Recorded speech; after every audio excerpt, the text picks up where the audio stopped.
નમસ્કાર દર્શક મિત્રો, વડોદરા ટુડે ન્યૂઝમાં આપનું સ્વાગત છે। ગોઠડા ગામ નજીક ઇકો કાર ડિવાઈડર સાથે અથડાતા અકસ્માત। સાવલી વડોદરા રોડ પર ગોઠડા ગામ નજીક ઇકો કારનું ટાયર ફાટતા અકસ્માત સર્જાયો હતો। ટાયર ફાટ્યા બાદ ચાલકે સ્ટીયરિંગ પરથી કાબુ ગુમાવતા વાહન રોડના ડિવાઈડર સાથે ધડાકાભેર અથડાયું હતું। મળતી માહિતી મુજબ કારમાં નોકરી પરથી પરત ફરી રહેલા કામદારો સવાર હતા। અકસ્માતમાં કેટલાક લોકોને ઈજાઓ પહોંચી હોવાનું જાણવા મળ્યું છે। ઈજાગ્રસ્તોને તાત્કાલિક સારવાર અર્થે સાવલી હોસ્પિટલ ખાતે ખસેડવામાં આવ્યા છે। અકસ્માતને પગલે રોડ પર થોડા સમય માટે વાહનોની અવરજવર પ્રભાવિત થઈ હતી। ઘટનાની વધુ વિગતો મેળવવાની કાર્યવાહી ચાલુ છે।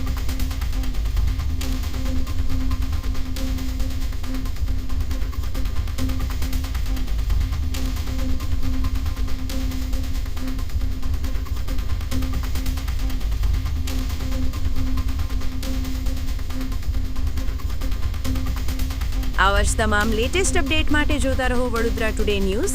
નવું વર્ષ એટલે કે વિક્રમ સંવત 2082ના શરૂઆતથી વડોદરા ટુડે ન્યૂઝ ચેનલના ગુજરાત રાજ્યના તમામ શહેરના તાલુકા જિલ્લાના દર્શક મિત્રોને ખાસ વિનંતી કે અમારા વડોદરા ટુડે ન્યૂઝના તમામ સમાચાર જોવા માટે હવે અમારા ફેસબુક, યુટ્યુબ, ઇન્સ્ટાગ્રામના પેજને લાઇક કરો, શેર કરો, સબસ્ક્રાઇબ કરો અને કોઈપણ સમાચાર અને જાહેરાત અને તમારા વિસ્તારમાં કોઈપણ જાતની ગેરકાયદેસર પ્રવૃત્તિઓ ચાલતી હોય અને ભ્રષ્ટાચારની પોલ ખોલવી હોય તો અમારા વોટ્સએપ નંબર 9687328624 અથવા તો 9687906224 પર સંપર્ક કરવા વિનંતી।